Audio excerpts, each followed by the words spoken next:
This year's North American International Auto Show media preview was a whirlwind of automotive press conferences. Automakers revealed new models for 2017, as well as concept vehicles, giving us a glimpse of where the industry is headed. We gathered a lot of information, and we put together some great stories. We'll meet a design student from India, and hear how Volkswagen is handling the EPA scandal. But first, let's take a look at the winners of the North American Car and Truck of the Year Awards. Once again, the winners for the North American Car and Truck of the Year Awards were announced here at the Detroit Auto Show. Now, these winners are chosen by automotive journalists from the United States and Canada from all sorts of media platforms such as television, radio, and print. The car finalists this year included 2 foreign entries, the Mazda Miata and the Honda Civic, as well as 1 domestic entry, the Chevy Malibu. The 2016 North American Car of the Year is the Honda Civic. It's validation of all the hard work that our design and engineering and manufacturing team did to bring this vehicle to the marketplace. That's day, night, weekends, that's a lot of work. So for their baby to be voted International Car of the Year, that's tremendous. And for the truck utility category, the finalists were the Honda Pilot, the Nissan Titan XD, and the Volvo XC90. The North American Truck Utility of the Year is the Volvo XC90. We are extremely exciting, I can't tell you. I mean, we still have to get used to it. I mean, winning this prize in the United States, we know what it means. We know that customers are looking at it. The competitive environment is so big that you need reference points, and this is a clear reference point. These vehicles were judged on things like design, innovation, comfort, safety, and value. So a win represents the full spectrum of success in the automotive industry. Here at the Detroit Auto Show, car makers from all over the world show off their most creative and innovative designs. But the Michelin Challenge design searches for new talent that finds the answers to global questions the industry didn't even know needed to be asked. We say, what are the questions facing mobility? In other words, what is going to happen coming up across the world that is going to influence mobility of people, goods, and services? Design student Rachikar Das looked at mobility issues in Indian villages. There are farming problems, there are basic resource problems, and then there are medical problems. So people basically die while they are traveling to the hospital. The roads are bad, it's too far off from the hospital. The industry uses the design entries to look beyond current mobility services. We don't have the scope that these guys have. We don't know in Ghana what the particular mobility needs are. And through this program, we're able to find and get visibility of what those upcoming needs actually are. The winning designs look to meet those needs. It's a simple 2-frame structure with an engine module in front. The rear is completely modular, and it can be converted into a makeshift ambulance for the medical conditions. The program is beneficial to the students and the auto industry. And the winners got to sit down with the heads of some major car company studios and actually be interviewed by them. It's a really creative recruiting tool, right? I mean, as the automotive industry is trying to increase the diversity of their designers, this group is more diverse than any pool you can think of. With hopes of more than just employment opportunities. This was very important for me to showcase to the world that mobility can actually make a difference to the world. We've got to always be thinking what the next trend is. In terms of looking at futurism and what the future could hold, Sid Mead was probably the biggest influence. I was lucky enough to meet him when I was in college, actually. I remember going back to my dorm room and just sketching a bunch of stuff that I just really felt excited about.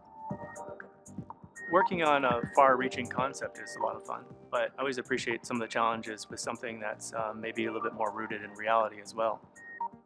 When we started to design Telluride, it was about creating a premium SUV, bigger than any of the vehicles we currently offer.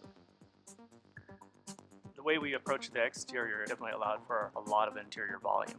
The interior designers took that and ran with it. For the Telluride's interior, we wanted to emphasize business class luxury airline seating.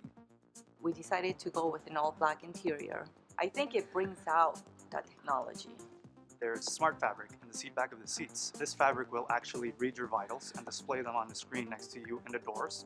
We have this technology called LER, a panel in the overhead console that kind of simulates sunlight and actually help you recalibrate. You get in and you feel like your own little private utopia where you're also very in control. As designers, we're living in the future every day. Telluride brings that future to life in a big way.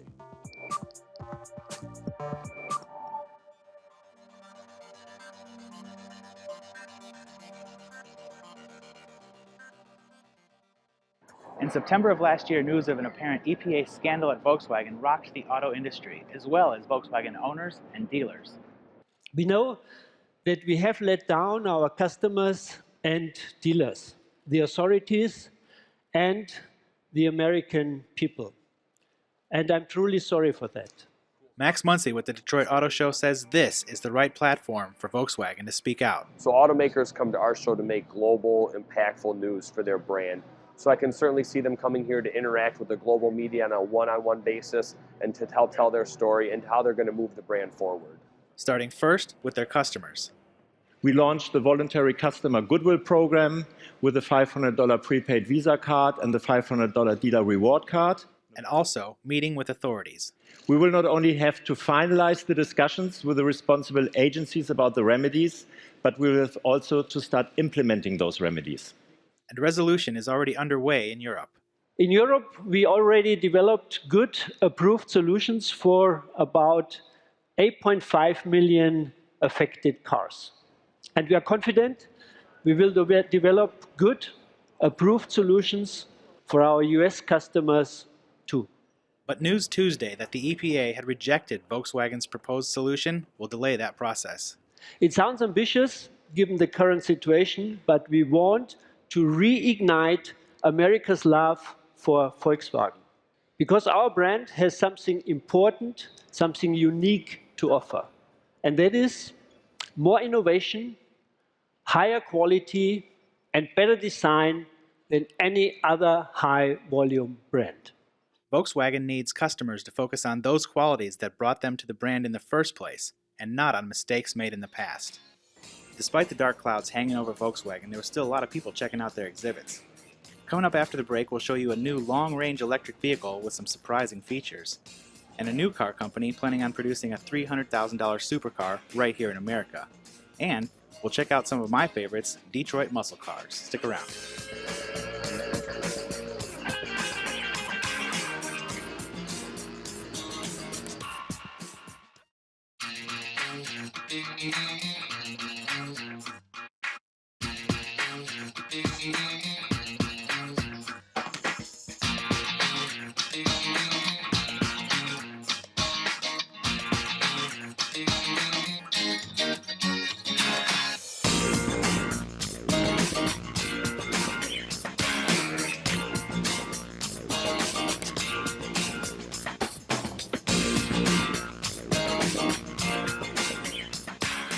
The big three have always been competitive, and those battles used to be fought on the racetrack, but smog and safety concerns shut it all down decades ago.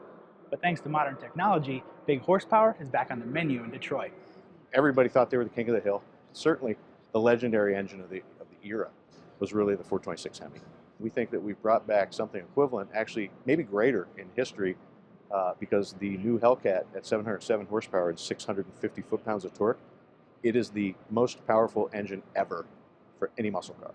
But it's not just about big engines anymore. I think a lot of people want to call it a muscle car because it has so much power. But I think today's customer demands so much more than a simple straight line number. They want a car that they can live with every day, that delivers great performance, amazing fuel economy, and has all of the technology advantages. It is really about efficient technology, low drag aerodynamics, lightweight, and how efficient can you make that performance. Today's muscle cars need to be so much more. You can drag race it and beat just about anything out there. Drive to the Bonneville Salt Flats and drive 200 miles an hour, over 200, then drive home with the air conditioning on and get 22 miles per gallon. Unheard of. But the competition is still racing to be number one. We are actually in the midst a little bit of a muscle car war, much like what happened at the end of the 60s. The competition works out wonderfully for our customers because all of the manufacturers just keep pushing each other to get better and better. Where does it end? I don't know, but I can tell you that we're not going to stop.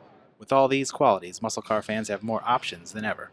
History books will look back on this era and say that was the golden age. And there's always going to be people around that want to buy a car like that. VLF is a new American car company founded by former GM Vice Chairman Bob Lutz, manufacturer Gilbert Villarreal, and designer Henrik Fisker. It's important for us to be recognized as an OEM, a legitimate OEM. It was important for us to be presented on the main floor at Cobalt. They introduced the Force One at this year's Detroit Auto Show.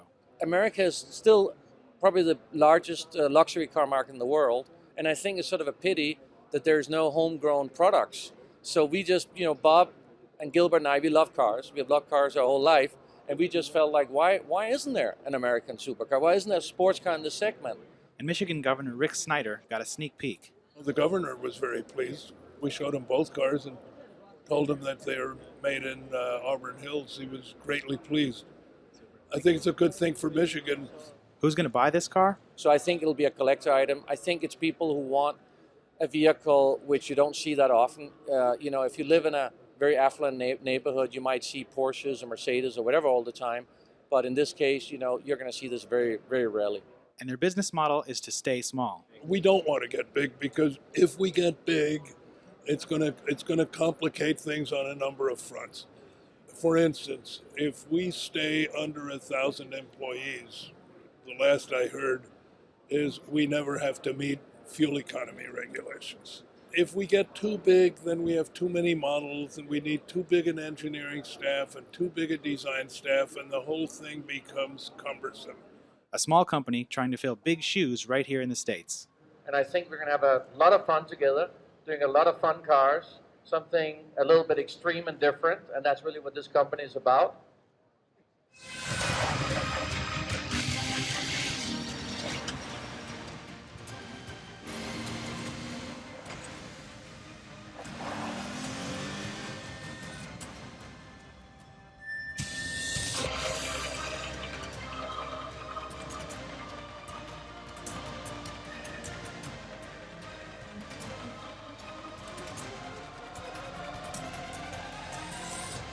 The Chevy Bolt concept made its debut at last year's Detroit Auto Show, and now, 12 months later, that vision has been realized.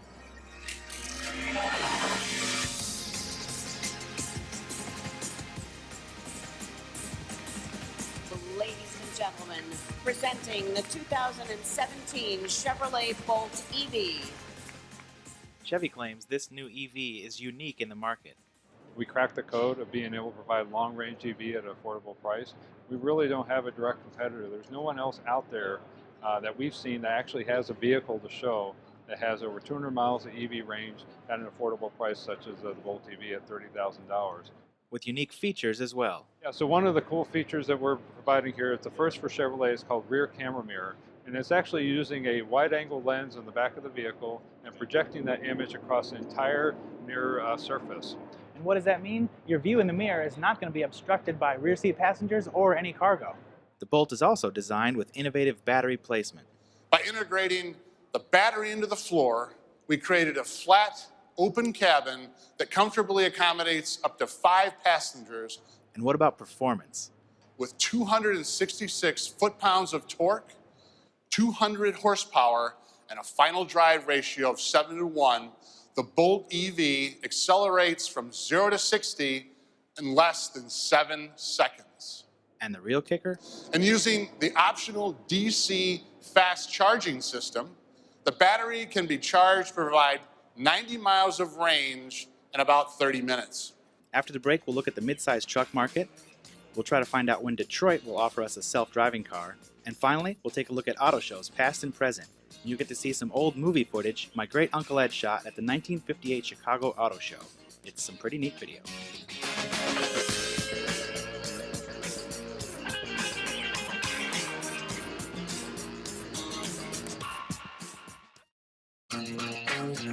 Despite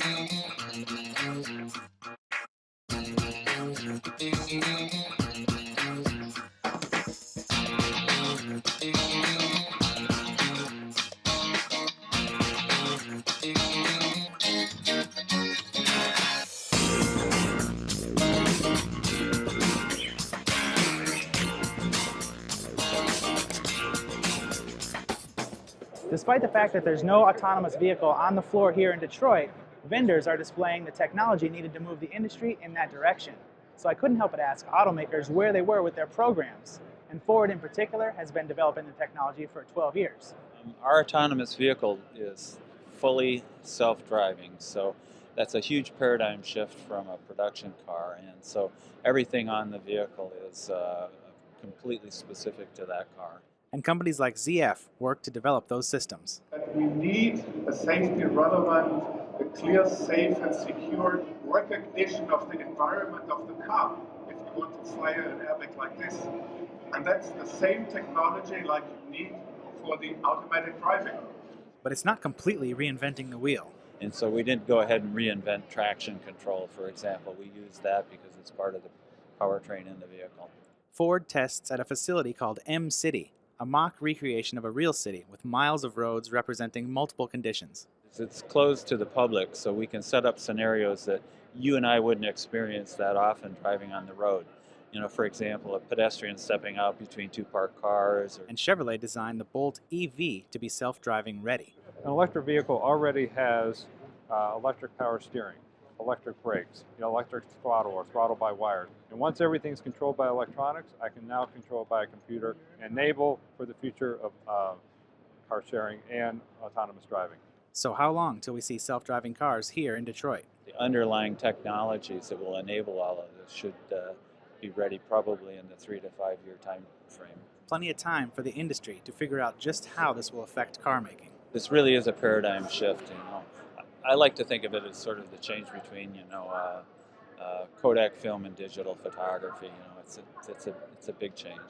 People love the features of trucks and SUVs like the towing, storage, and high passenger count, but they also like the size and drivability of smaller vehicles. The industry's answer? The mid-sized truck. The mid-sized truck market has historically been a challenging one for automakers. And there were a number of other automotive manufacturers that left the segment, leaving really only two main competitors, the Toyota Tacoma and the Nissan Frontier. Without any major competition, they had admittedly gotten old long in the tooth. But with full-size truck customers demanding bigger vehicles, the mid-size market has opened back up. If you look at the full-size truck segment, those trucks have gotten very large. And again, that's driven by consumer demand. So it really kind of created a space for a smaller truck to fit in. Leading to Toyota and Honda reinventing their models as well. With the introduction or reintroduction of the Chevrolet Colorado and the GMC Canyon, it really revitalized the segment. And then very shortly after, new Tacoma comes out, and very shortly after that, just here in Detroit, the Honda Ridgeline. So the excitement in the industry, the excitement about this segment is really new. We can give them a truck that retains all the toughness, all the durability, all the strength of a traditional pickup truck, but we can give them a more comfortable ride. We can give them a more spacious interior. We can give them features and functionality inside that interior with the way the seats configure that they can haul more of their stuff. And with all the automakers stepping up their game. Again, anytime new competition comes into the segment, brings more customers into the segment, it creates excitement about the segment, and everybody wins, right? Giving truck lovers more choices than ever. We really tried to marry this idea of precision with the customer's needs in terms of overall size of the car. Can I fit my people and my stuff into a package fairly easily, yet still not feel like I drive big and bulky? Pencil to paper, we know what GMC wants to be. We've really thought about how this car comes together and how it's designed. The styling is very important. When we talk about the Acadia, we talk about industrial sculpture. The lines on the side of our vehicles tend to be more straight. They're going somewhere, you know where they're going. They're GMC. Refinement is critical on the interior. Nice soft IP that wraps into the aluminum, the vents, the wood. You really see precision on the exterior with the grille. Each level has a different grille, it has a different finish, they have different textures. And when you look at this customer and what they're asking for, they really want something that has a little bit more of a car-like feel to it. And that's really what the mix of the Acadia is. As we looked at meeting all of our customers' needs, we arrived upon, aha, this is the Acadia.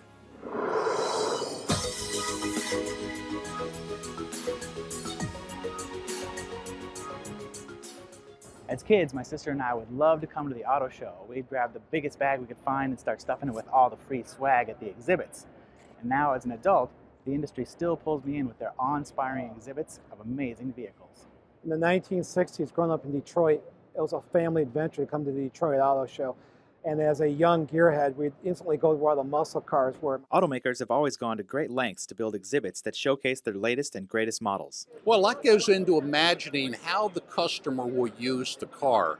And so when we build the displays, oftentimes that's an expression of how we think the customer is going to use the car. Well, the exhibits have changed over the years, but the elements haven't.